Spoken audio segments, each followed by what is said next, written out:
Welcome to Your World Within Daily. I'm Eddie Pinero. And in this episode, I'm going to talk about a video I just released called Live a Life True to Yourself and examine years from now, looking back, will you have chosen safety or vulnerability?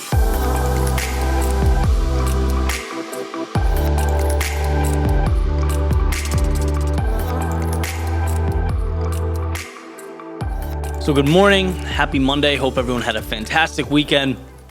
I'm going to kick you off with a little dopamine hit here. So I think it was Friday, maybe Saturday, I released a video called Live a Life True to Yourself in one of my YouTube compilations.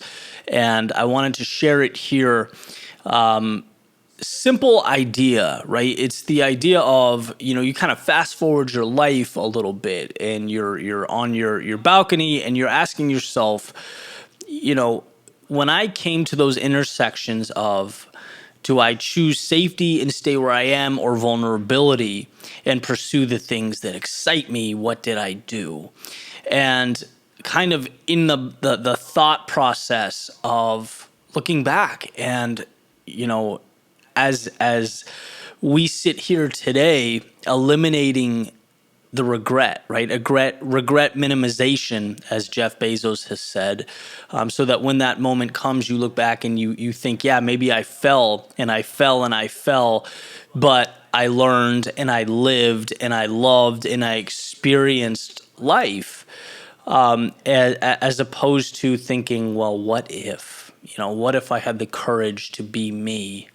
What if I had the courage to take life head on? So that's what this is about, and I'm excited to share it with you guys. It's called Live a Life True to Yourself, and here it goes.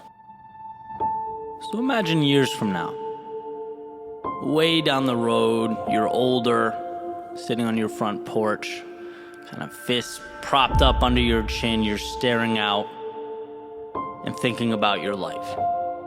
You're thinking about the decisions you made, the things you did and didn't do. What would you be thinking?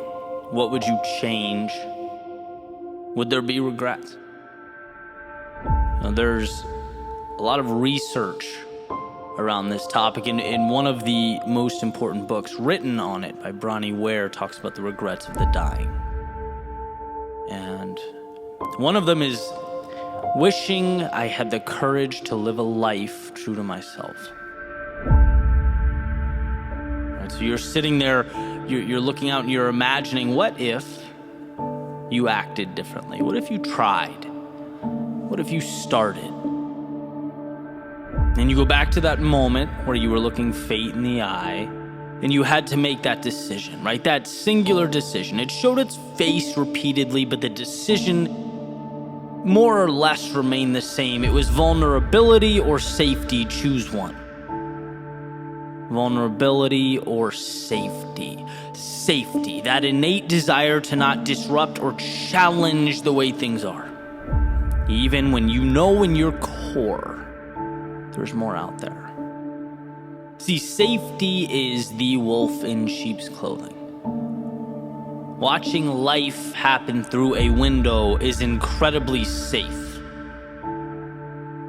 But it means you're forfeiting the essence of life in exchange for a front row seat to watch others live it. It means you don't capture that adrenaline that drives us.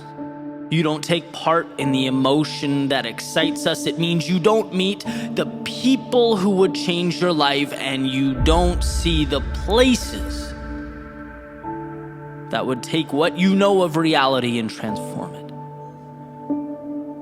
No, equating safety with contentment is the product of outdated thinking, an outdated operating system.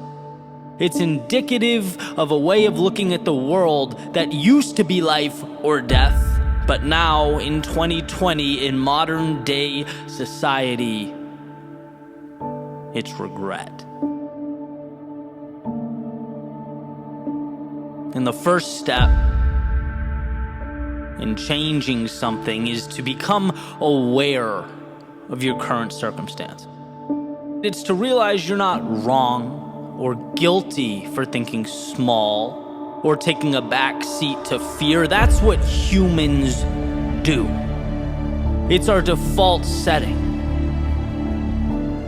But it's your fault if you don't do anything to change it. It's your fault if once recognized you don't pick up the pieces and create a different narrative. You know, I always say the most important changes we can make, they're simple. They're not easy, but they are simple. And that road to something new always starts with seeing beyond the confines of the world that you've accepted for yourself. Understanding the reality that dictates your reasoning, thought patterns, and decision-making can change. Because, my friends, if you can remember one thing and one thing only, it's this. Fear is not the enemy. It is the ally you need most. Inaction is the enemy. Doubt is the enemy, not fear. Seneca says we suffer more often in imagination than reality. Mark Twain has says, do the thing you fear most, and death of fear is certain. It's like jumping into a pool on a hot day. You get a second or two of discomfort before you can acclimate into something better. See, people are stronger than they think they are. They are adaptable. They are resilient. But to see this, we must move beyond the stories in our head. So back to that rocking chair, you're thinking back, that fork in the road, and maybe you choose the challenging path, the one that scares you, and maybe you fall flat on your face. But you get up a little smarter, a little better equipped, and you keep going. And maybe you fall and you fail again and again, and then comes the criticism. But you see that maybe criticism doesn't kill you. In fact, it does nothing if you don't let it. And again, you pick yourself up and you carry on. And you pick up some allies along the way. You expand your skill set. You drive towards mastery. And day in, day out, you continue to fall, to trip. But eventually you look back and you see something you haven't seen before. Distance. And you realize you are not the same person you once were.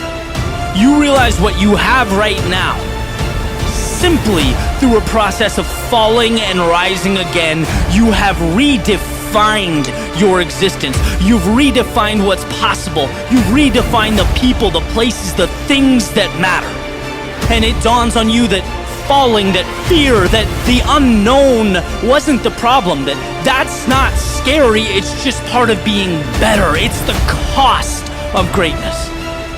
You've been looking at things wrong, hiding from exactly the thing you should have been running towards, allowing into your life the very things that held you down, making you think comfort was the goal when it was shackling your feet to the ground, and advising that spectating was a good thing. No, not you. And when you sit down on that rocking chair and you look out, thinking of the life you made, let it be one of adventure.